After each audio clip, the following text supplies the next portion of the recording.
श्री कृष्ण कहते हैं, समय से पहले और भाग्य से अधिक कभी किसी को कुछ नहीं मिलता है। जीवन ना तो भविष्य में है ना अतीत में है, जीवन तो बस इस पल में है। कोई भी इंसान जन्म से नहीं बल्कि अपने कर्मों से महान बनता है। मनुष्य को अपने कर्तव्यों का पालन करते समय मानव कल्याण को प्राथमिकता देनी चाहिए। मन की शांति से बढ़कर इस संसार में कोई भी संपत्ति नहीं है। श्री कृष्ण कहते हैं, अपने अनिवार्य कार्य करो, क्योंकि वास्तव में कार्य करना निष्क्रियता से बेहतर है। जो कर्म को फल के लिए करता है, वास्तव में ना उसे फल मिलता है ना ही वो कर्म है। श्री कृष्ण कहते हैं, कोई बदल जाए तो दुखी मत होना, क्योंकि बदलना तो प्रकृति का नियम है। जब जिंदगी में कुछ भी समझना आए तो सब कुछ परमात्मा पर छोड़ दो। परमात्मा से कुछ ना मांगो, क्योंकि वो जानता है कि आपको क्या देना है। बुरे समय में ये मत सोचो कि कौन साथ देगा, बल्कि ये सोचो कि कौन साथ छोड़कर जाएगा। गम का मिलना बदकिस्मती नहीं है और खुशी का मिलना खुशकिस्मती नहीं है। ऊपर वाला देकर भी आजमाता है और लेकर भी आजमाता है। इसलिए जिस हाल में भी हो, शुक्रिया अदा किया करो। एक व्यक्ति बनकर नहीं, व्यक्तित्व बनकर जिंदा रहो, क्योंकि व्यक्ति तो एक दिन मर जाता है, व्यक्तित्व हमेशा जिंदा रहता है। जब इंसान गलती करता है तो वो अपने दाएं बाएं आगे पीछे सब देख लेता है, पर अपने अंदर और ऊपर कभी नहीं देखता।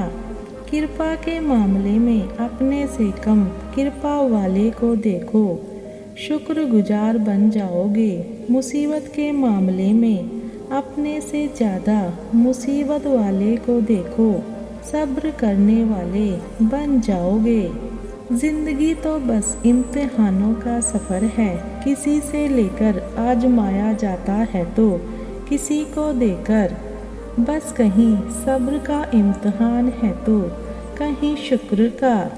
जब बारिश होती है तो खाली पड़े घड़े खुद ब खुद भर जाते हैं और ऊंचे ऊंचे बड़े बड़े टीले सूखे के सूखे रह जाते हैं।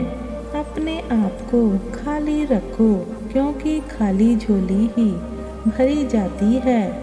सिवाय ईश्वर के किसी से उम्मीद मत रखना, सिवाय अपने कर्मों के किसी से खौफ ना खाना। रब पे भरोसा एक बच्चे की तरह करो। जैसे बच्चे की माँ जब उसे हवा में उछालती है तो खुश होता है, हंसता है, क्योंकि उसे यकीन होता है कि उसकी माँ उसे कभी गिरने नहीं देगी। कभी किसी वजह से भी पाप मत करो, क्योंकि वजह खत्म हो जाएगी पर पाप नहीं। कष्ट हरने के लिए तकलीफ उठा लिया करो, क्योंकि तकलीफ खत्म हो जाएगी पर की हुई नेकी नहीं। ईश्वर से सब्र की जगह सुकून मांगा करो, क्योंकि सब्र किसी चीज़ को खो देने के बाद हासिल होता है, पर सुकून हासिल करने के लिए कुछ खोना नहीं पड़ता। मैं गुनाह ऐसे करता हूँ जैसे वो देख ही नहीं रहा, पर वो माफ़ ऐसे करता है जैसे उसने कभी देखा ही नहीं। जब भी अपनी शख्सियत पर अहंकार होने लगे तो एक चक्कर शमशान का भी लगा लिया करो। जब भी परमात्मा को धन्यवाद देना चाहो तो भूखे को खाना खिला दिया करो, और जब भी अपनी ताकत पर गुरूर होने लगे तो एक फेरा वृद्धा आश्रम का लगा लिया करो।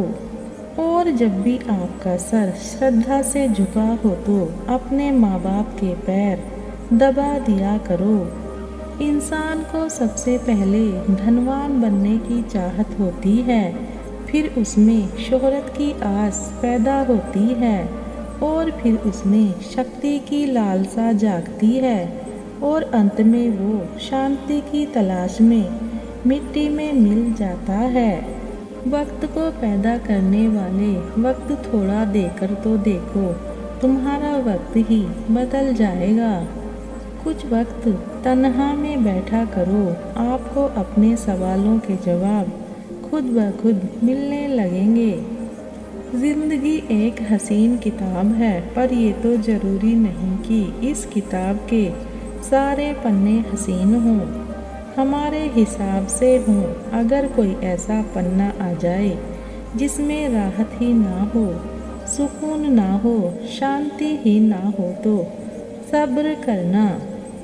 कुछ पल तन्हाई में बैठकर ईश्वर को याद कर लिया करो, देखना कितना सुकून मिलेगा। इमली का नाम लेने से मुंह में पानी आ जाए और ईश्वर का नाम लेने से आत्मा में ठंडक ना पहुँचे, ऐसा हो ही नहीं सकता।